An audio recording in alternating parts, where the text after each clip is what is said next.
लगभग सभी लोग शामिल हुए, क्या कहना चाहेंगे? 30 दिन रोज़ा रखने के बाद जब ईद का दिन आता है तो वो सबको बहुत खुशी होती है, और उस दिन सिर्फ मुस्लिम्स इसको विश नहीं करते, बल्कि नॉन मुस्लिम जो है मुस्लिम्स से ज़्यादा विश करते हैं। और ईद के दिन एक दूसरा मसला ये हो जाता है कि इस रोड के ऊपर जो इतने सारे लोग उमड़ के आए हैं, ये कहाँ से आ गए हैं? ये बहुत बड़ी ट्रैफिक है, उससे इसकी शोहरत ज़्यादा समझ में आती है। पहले ईद मिलन के प्रोग्राम्स कम हुआ करते थे, लेकिन जैसे जैसे लोग एक दूसरे से मिलने लगे हैं, सोशल गैदरिंग होने लगी है, वैसे ईद के प्रोग्राम जो है काफ़ी कामयाब हो गए हैं। अब ये ईद के प्रोग्राम में सिर्फ ऐसा ही नहीं है कि सिर्फ मुस्लिम्स आते हैं, बल्कि नॉन मुस्लिम्स भी आते हैं। तो कम से कम वो हमारी तहज़ीब का एक्सचेंज, हमारे कैरेक्टर का, हमारा बिहेवियर का, हमारे मज़हब के बारे में, हमारे अखलाक के बारे में वो भी जानते हैं कि इस तरह से जो है लोगों से मिला जाता है, लोगों को बग़ैर मज़हब मिल्लत के तफरीक किए हुए एक दूसरे से प्यार किया जाता है। साथ बैठ के खाना खाते हैं, साथ बैठ के हंसी उड़ाते हैं, अपना कीमती समय देते हैं। तो ये हमारे लिए बहुत अच्छा था कि हमने जो है वो इस साल ईद मिलन मनाया। इसके पहले हम लोग इफ्तार डिनर इसी जगह पर वो बहुत सालों तक हम मनाते रहे, लेकिन इसके बाद में जब बारिश का मौसम आ गया था तो हमको जो है ये ओपन स्पेस पे हम लोग इफ्तार का कोई प्रोग्राम नहीं कर पाए। फिर कोरोना की वजह से 2-3 साल कुछ नहीं हुआ, फिर हमने ये तय किया कि ईद मिलन का प्रोग्राम यहाँ करेंगे। ये एजुकेशनल स्पेस है, यहाँ पर हर तरह के लोग और वो सारे लोग जो साल भर एक दूसरे से नहीं मिले, वो इस मौके पर एक दूसरे से आके मिलते हैं। ये बड़ी खुशी की बात है। सर, आप क्या कहना चाहेंगे? सर, मैं पहले मेरे भाई रिजवी साहब को मुबारकबाद देता हूँ कि आपने बहुत अच्छा किया कि हर कौम मिल्लत के लोगों को दावत दी। इस नफ़रत के दौर में मैं तो हमारे मुस्लिम भाइयों से हमेशा कहता हूँ कि अगर हम 20 करोड़ लोग साल में एक गैर मुस्लिम से दोस्ती करेंगे तो हमारे 20 करोड़ हमसे नफरत करने वाले नहीं रहेंगे। मैं चाहता हूँ मेरा भाई इस तरह के प्रोग्राम हमेशा करते रहे और हर कौम और मिल्लत के लोगों को ईद मिलन जैसे हमारे लोग दिवाली मिलन करते हैं या कुछ करते हम करते रहे, ताकि ये एक बड़ा अच्छा तरीका रहेगा कौमी एकजुटता का और सब कौमों को एक साथ मिलाने का। खासकर ये दो बड़े कौमें हैं, हिंदू और मुस्लिम। मैं दोनों को कहता हूँ, दोनों दो मेजर कम्युनिटीज़, हमें माइनॉरिटी मत कहो, हमें एक बड़ी मेजॉरिटी उसके हम सेकंड मेजॉरिटी। जिस दिन ये दोनों मिल जाएंगे तो 10-20% तो जिसके सामने अच्छे हिंदू 90% अच्छे, उसका 90% मुसलमान भी अच्छे, हम दोनों इन दोनों के सामने बहस हो जाते हैं, हमारे भी खराब है।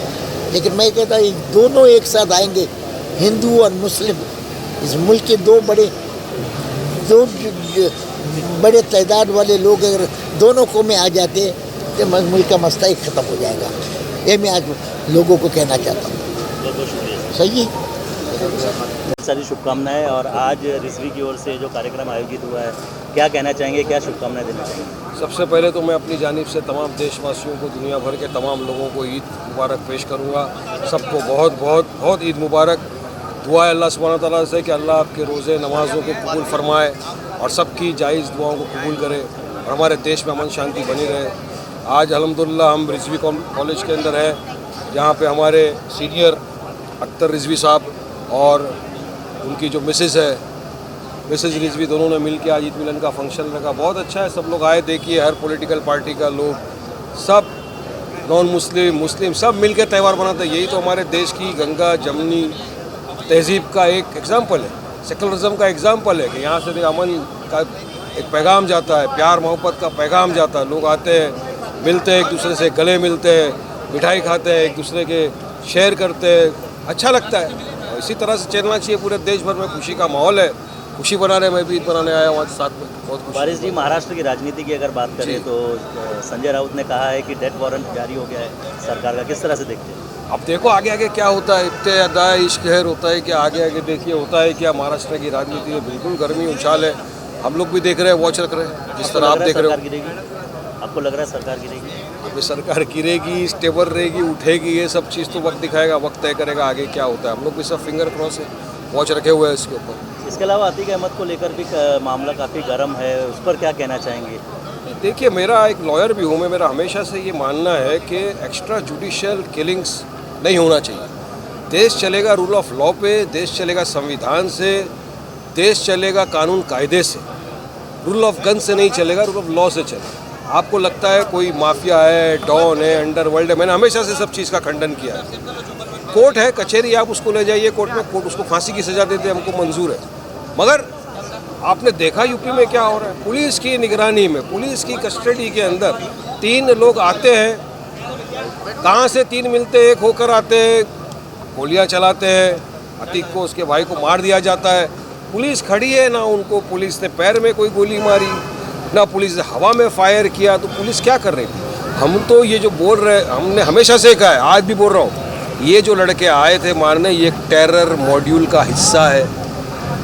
किसने इनको रेडिकलाइज किया, क्या कॉन्स्पिरेसी है, क्या कॉन्स्पिरेसी थियरी है, ये सारी चीज़ की जांच पड़ताल हाई लेवल में होनी चाहिए, इंक्वायरी होनी चाहिए।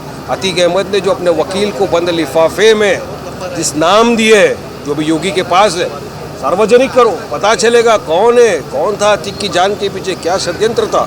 तो ये सब चीज़ को मद्देनज़र रखते हुए सरकार को स्टेप्स लेने चाहिए। सुप्रीम कोर्ट की मॉनिटरिंग के अंदर कमेटी बनना चाहिए ताकि हर चीज़ का खुलासा हो, कौन था एक्चुअल पीछे, वरना हमारे देश में क्या अराजकता फैल जाएगी। कायदे कानून का क्या करेगी फिर? जज, वकील, कोर्ट सबको बंद कर देना पड़ेगा अगर इसी तरह किसी को भी गोली मारना है तो मैं समझता हूँ कि इसको बंद होना चाहिए और एक जज सुप्रीम कोर्ट का अपॉइंट हो जो पूरी मॉनिटरिंग। असद जी और अतीक के रिलेशन को लेकर भी सवाल उठ रहे हैं, क्या कहना चाहेंगे? देखिए बहुत सवाल उठा रहे हैं। सवाल क्या है कि यार कोई हमारी पार्टी में सिर्फ मेंबर था, उनकी बीवी शहीद था, उनमें ना केस था ना कुछ था, हमारी पार्टी से तो चुनाव नहीं लड़े वो, मगर बीजेपी के अंदर तो टेरर एक्यूज, बॉम्ब ब्लास्ट की आरोपी साध्वी प्रज्ञा, उसको बीजेपी ने टिकट भी दिया, मेंबर ऑफ पार्लियामेंट बना दिया, उसमें तो आज भी कैसे टेरर का, उसके बारे में सवाल क्यों नहीं करेंगे? बिल्किस बानो के बलात्कारी जो रेमिशन इलीगल लेकर बाहर आए, उनकी बेटी को टिकट दिया गुजरात में, उसको जिता के एमएलए बना दिया। तो क्या हो रहा है देश के अंदर? अब उनको सवाल करिए ना, हमने तो टिकट नहीं दिया ना किसी को। हम तो हमेशा से इस तरह की क्रिमिनलाइजेशन का खंडन करते हैं, नहीं होना चाहिए। बहुत शुक्रिया, अस्सलाम वालेकुम। आज हमारे बीच चंदू मामा आए हैं। चंदू मामा राज और उद्धव ठाकरे जो है, दोनों के अंकल, बाला साहेब के सर, कैसा लग रहा है? मुझे बहुत खुशी होगी कि ऐसे मौके पे हम अपन एक साथ बैठते हैं, एक दूसरे की मिलाई होती है और यही एक बहाना है कि जो रिश्ता बढ़ाना कैसा, जो अपने दिल में जो कुछ मिसअंडरस्टैंडिंग रहती है वो दूर होती है और लोग एक तरफ से खुशी से और आगे बढ़ने की कोशिश करते हैं। और मुझे यही दुआ करता हूँ कि आप सब लोग ऐसी तरह रहो और महाराष्ट्र में और हिंदुस्तान में एक साथ मिलकर सबको, देश को बढ़ाओ। इतना ही मेरी।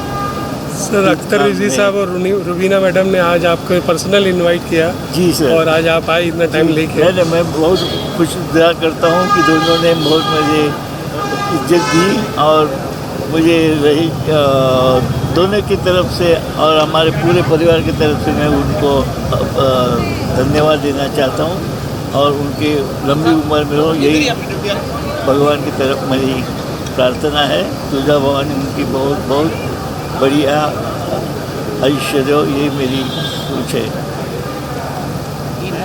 बहुत बहुत की ओर से ये कार्यक्रम आयोजित किया गया है, ईद पर क्या शुभकामनाएं देना चाहेंगे? नहीं, सबसे पहले जैसे आपने कहा ईद मुबारक हो सबको। माशाल्लाह ये रमज़ान बहुत पुरखलूस गई, बेहतरीन गई और सारे हमारे रोज़े, नमाज, तरावी, इबादत बेहतरीन तरीके से अल्लाह इन सबको कबूल फरमाया है। जिन्होंने कुरान शरीफ पढ़े, तरावियाँ पढ़ी, अल्लाह वो सबको कबूल फरमाए। ये मुक़द्दस महीना रहता है जिसमें 70% सवाब होता है। इससे सारी कौम मिल्लत जो है पूरा इसमें जुट जाती है कि इसमें इबादत करके ज़्यादा से ज़्यादा, वो कहते हैं कमाने का महीना होता है, लोग अमूमन पैसे कमाने के दौड़ में रहते हैं, लेकिन ये मुबारक महीना होता है जिसमें रहमतों को कमाने की कोशिश करते हैं, क्योंकि फ़ायदा इतना 70% ज़्यादा होता है। तो माशाल्लाह बहुत खुश मिजाज रहा। कोविड के काल के बाद 2 साल जो हालात रहे हमारे, अल्लाह के हमारे घर बंद थे, आज अल्लाह का घर खुल गया। उसके बाद जो है हम सबको मस्जिदों में नमाज़ पढ़ने मिला, ये बहुत बेहतरीन रहा, क्योंकि कौम ने बहुत तकलीफ़ों से गुज़रे, सारे लोगों ने, कौम में हमारी हर एक ने गुज़रा।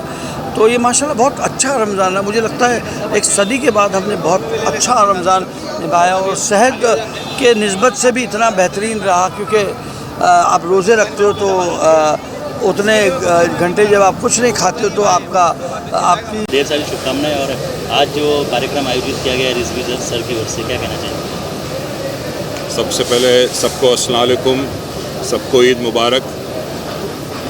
ये दोनों मेरे सरपरस्त हैं, मेरे वालिद के बड़े अजीज़ हैं डॉक्टर अख्तर रिजवी साहब और डॉक्टर पाटंकर साहब, और इनको देख के मुझे अपने वालिद की और भी ज़्यादा याद आती है।